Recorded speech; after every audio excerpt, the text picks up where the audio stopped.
Imagine being in a car accident. You just got hit by a reckless driver. You lost your job and you didn't even know how you were going to afford dinner.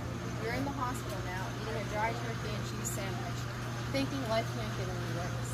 But then it does. You hit the medical bill with expenses with thousands of dollars. Your health insurance dropped when you lost your job.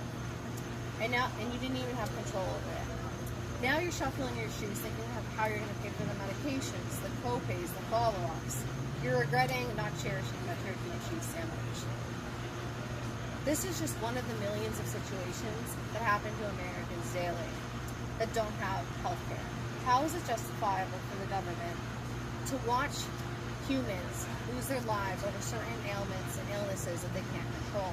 How is it reasonable that poverty level, single mothers, college students have to scrounge up pennies in their couch just so they can avoid the common cold?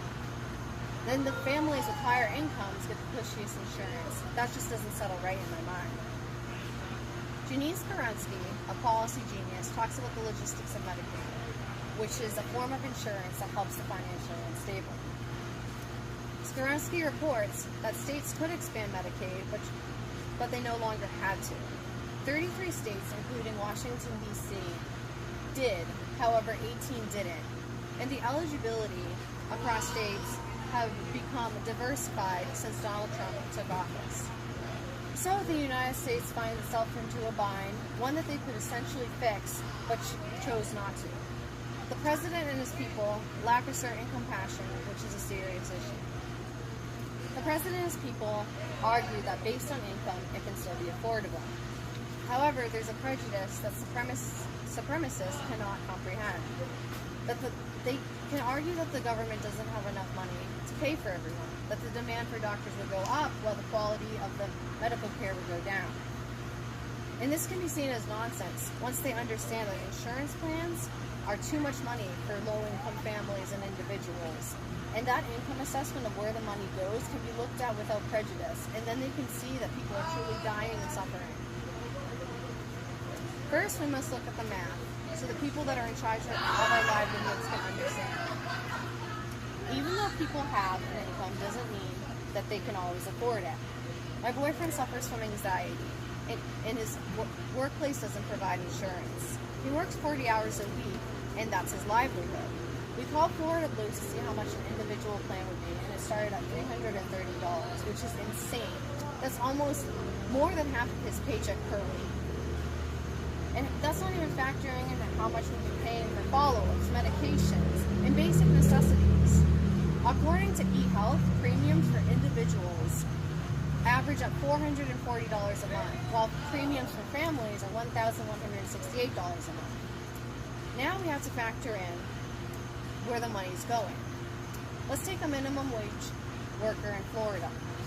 According to Square Up, on January 1st, 2018, the minimum wage is set to go from $8.10 to $8.25. Big whoop. $8.25 times 40 hours a week will be roughly $330, and then after taxes, $260. How can a person afford a $300, $400 plan? Well, and then factoring gas, food, electricity, water. And the government still thinks that people can have a quality of life. If health insurance was accessible to everyone, it wouldn't be such a struggle to even survive the monthly bills. Trump's troops can say how, if people are working, how are people suffering? Cecile of the Cambridge Health Alliance states that the study conducted at Harvard Medical School and Cambridge Health Alliance found that the uninsured working age American has a 40% higher risk of death than their privately insured counterpart. That's from a 25% excess from 1993. People work jobs without insurance to pay their dues and let go of their certain ailments. There's a family, the Whitmans, that do just that. According to Tazi and Achman of Bloomberg, Jason's knee injury and concussion went untreated. Whitman would like to get an inhaler for her allergies in the spring, but says she's going to have to probably pass up on that too. Let's not have people breathe for the holidays.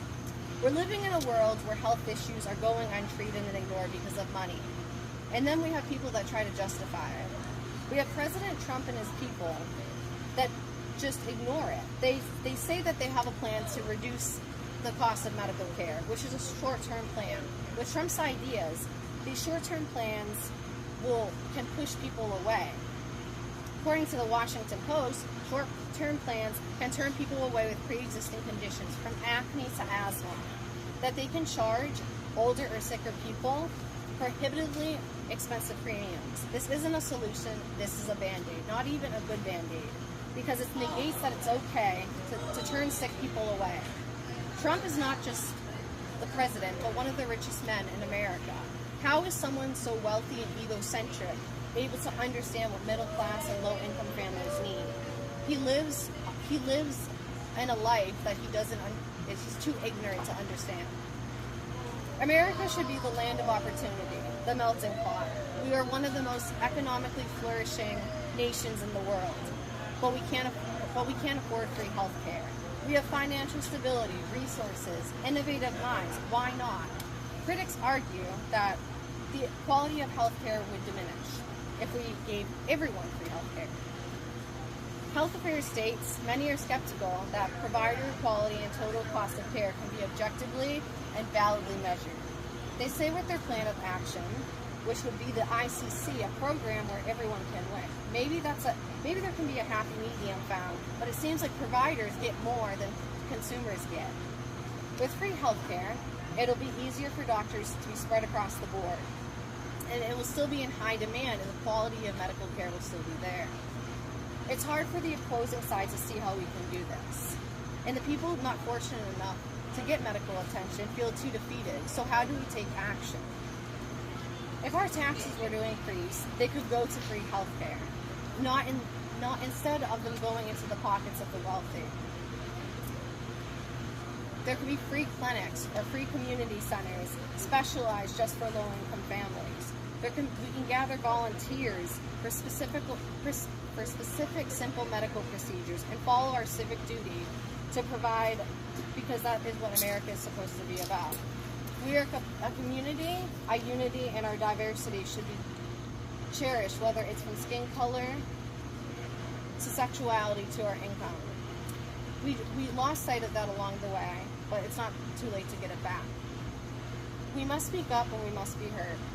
And it's so important to vote, even if it's statewide, because that's a stepping stone to larger avenues. Pitch the idea to volunteer at a hospital. There can be charities that have donations go strictly to free health care. The more we speak up, the more we'll be heard. Doctors have a responsibility and a passion to save lives.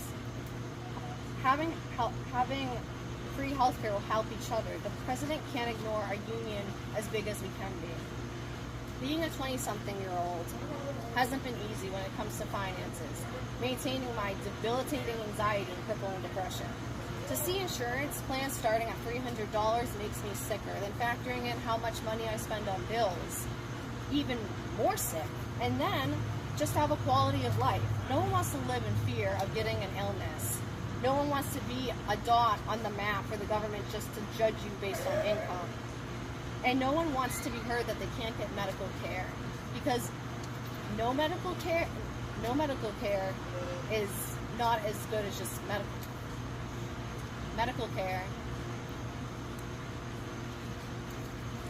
Bad medical care is better than no medical care at all. As Americans, we must unite. We need to vote. We need to make a union locally that'll become something big that the government can't ignore. Someone loses their job, no insurance, no money to eat.